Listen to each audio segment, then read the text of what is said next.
Hey everybody, welcome back to Rust Admin Academy, where I'm teaching you everything that you need to know about owning and operating a successful Rust server. On this channel, I do plugin reviews and tutorials, plus I want to give you all of the little tips and tricks that are going to help you be more successful with your Rust server. So if you're brand new to the channel, consider subscribing so that you stay up to date on everything that we're working on, and turn on notifications so that you get notified as soon as I upload a new video. Hopefully by the time you get to the end of this video, you'll see that I've given you enough value that hopefully I will have earned that thumbs up. All right, so I've kind of been teasing this out for the last couple of weeks. I don't know if anyone's really noticed this, but I'm pretty excited to show you guys a brand new website, or at least a brand new website to me, to get some really great plugins from. And the great part of this is it's already somebody that we know and trust from the development community. They've been around for a really long time. Let me introduce you to GameForFreak.io. Link in the video description down below. So as of today, as of the recording of this video, there's only one developer that is posting plugins on this website. Let me just confirm that. Yeah, at quick glance, they're all made by the same developer. And that developer's name is Viz Entities. And while you may not know that name, it's because they recently changed their name. This is Dana.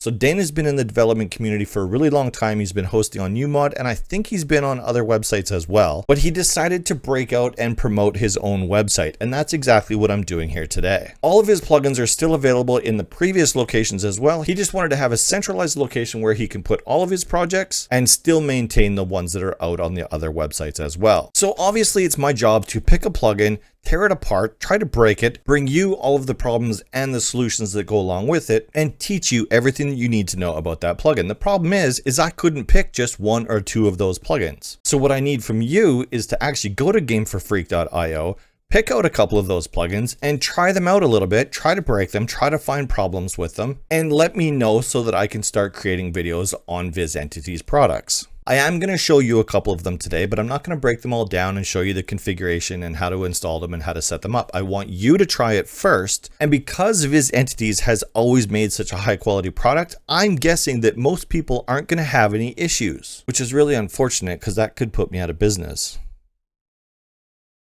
Anyways, let's jump into a couple of them. Let me show you what they're about, and you'll kind of get a feel or a sense for what he's kind of working on here. These are just like, if I had to pick one phrase that would describe kind of all of the works that are on GameForFreak.io, I would have to say that most of these plugins are quality of life plugins. So the first one that I picked out and actually installed it on my live server is BetterItemDropStacker. And it is just that simple. It stacks items that are dropped in a much better way. So if I just toss out all of my inventory here,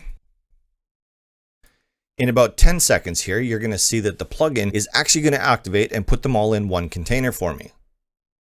Just like that. And obviously you can go back into that container and grab your items back, whatever you need to do. And of course you can control how long the plugin is going to take before it actually puts all of those items in that container. You can control how big the area is that it might be picking those items up from to put in the container. Everything is fully customizable in the configuration file. Very powerful plugin. I like it a lot. The players on my server like it a lot. If you happen to be really concerned about the environment and climate change on your server, and you don't like clear cutting happening on your server, meaning too many people are cutting down too many trees, check out Reforestation. And what Reforestation does is it replaces a tree that was just recently cut down. So I've just cut down that one tree. Let's watch what happens here in about 10 seconds.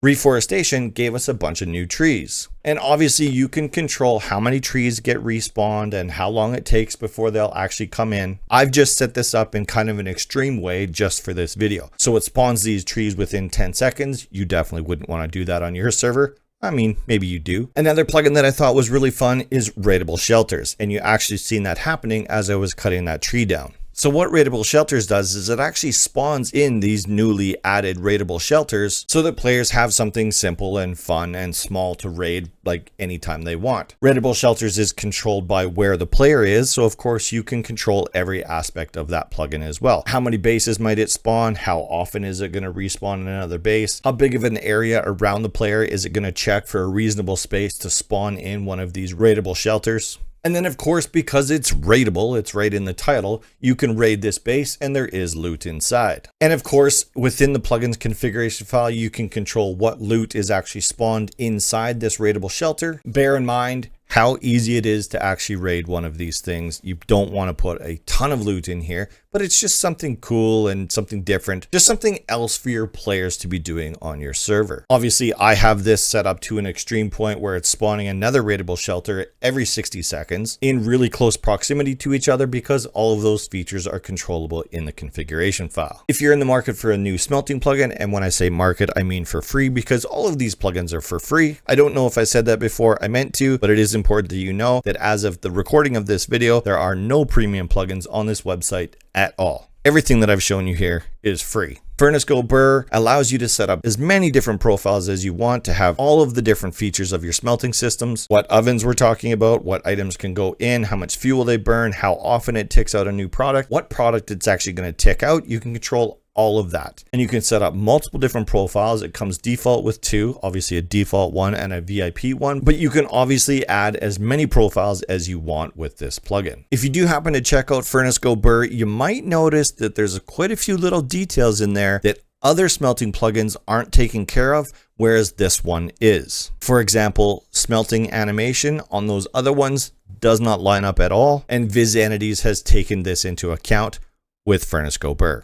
Another one that I might actually check out for my own server is BoxedPlayerSpawn, which when a new player spawns to your server, the very first time they join, they actually get spawned inside of one of those shelters. So if you have a spawn camping issue on your server, this is going to be a great solution for that. All right, everybody, that's going to do it for this video. But before I let you go, if there's any of these plugins that you'd like to see me do a deep dive on, you have to let me know in the comment section down below. When I was looking at these, I decided that most of these are so incredibly simple and so incredibly well designed that I don't think anybody's going to have any issues. For the most part, you're going to look at the title and you're going to know exactly what the plugin does. VizAnities has an example of what the configuration file is going to look like. You can see everything that you need to know right on the doc page, which isn't to say that I'm not going to voluntarily do my own deep dives onto a lot of these plugins, and I do plan on doing that, but I have to take care of you first. So again, let me know in the comment section down below. Right over there is the subscribe button. You know where the like button is, and the Patreon button is right over there. Thank you all so much for watching. I'll see you next week.